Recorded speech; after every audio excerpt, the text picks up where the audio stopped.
Hey, what's up guys, it's Sam with Academy FM here, and today I'm going to show you how to structure your song using a reference track. So I dropped in this project a demo I made for Cymatics for a project. Now it sounds like this.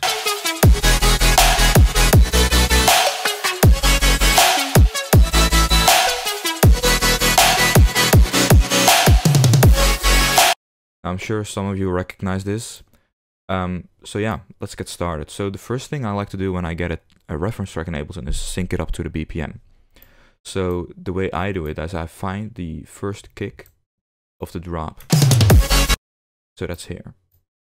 And I go right to the transient and got it. So now we have the first drop, at least the first kick aligned. Now we can use this tempo parameter right here to match up the rest of the hits. So you can see the kick here, and that's on the 4. So we can just drag this around until it hits this 4 right here. So that's perfect. So it's 160. So now we have this drop lined up. So let's see if it's still in sync here. Okay, it is. Cool. So just drag it over here and you can drag the rest of the intro.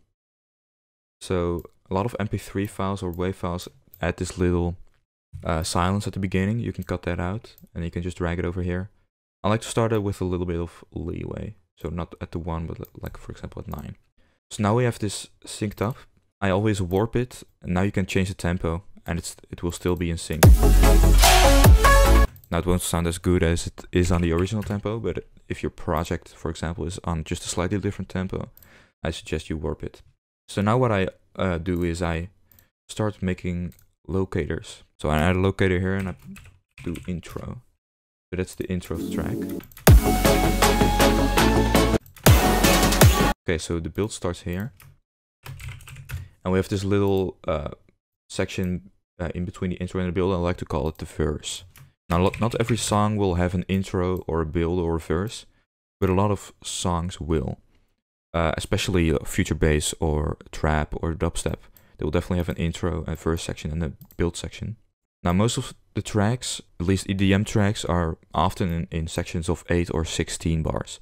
As you can see here, this is 8 bars of intro, 8 bars of verse, and then 8 bars of build. Then here starts the drop, 1.1.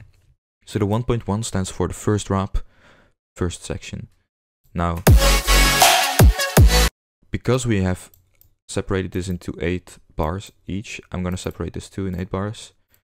So this is the drop, first drop, second section. This is almost like an outro for the build. So I like to call this B drop 1.1. So it's the first B drop, first section.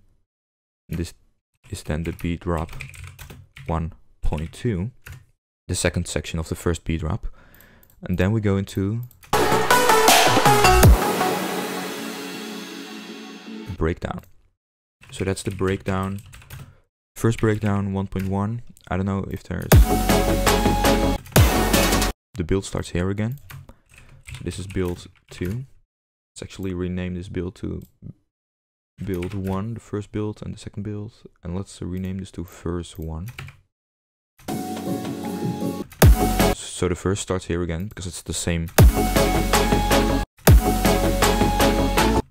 So this is going to be verse 2.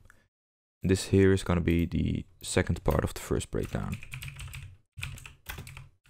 1.2.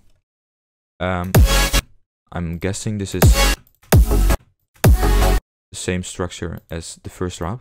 So then we can just do drop, second drop, first section, another locator, drop 2.2, so the second section, then B drop 2.1, and B drop 2.2. Then here is the outro. Okay. So as you might notice, this is the way that I'm pretty sure most of the Cymatics project files are ordered in the project themselves. This is also how I like to reference my tracks and how to get structure down before I start the track. So now you can start working on your track, and what I like to do is I like to rename this reference, change the output of the master to external out. So that means it bypasses the master chain. So whatever you may have on your master, this song won't go through that. But instead it will just, you can still hear it, but it won't go through the master. And I also like to mute it. So when you need to reference it, you can just press F1. I think both on Mac and Windows that works. You can mute it and unmute it really easily. So yeah, now you can start working on your track. You can start working on your intro, your drop, and structure your entire track based off this track. Now it doesn't have to be this track. There's a lot of other tracks too you can reference.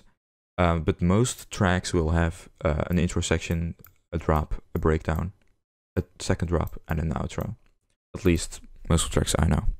So yeah, you can now change, you can warp it, you can change the tempo, you can change everything, and still have this reference of the structure that you're gonna have. So I hope you learned something, and I'll see you in the next tutorial.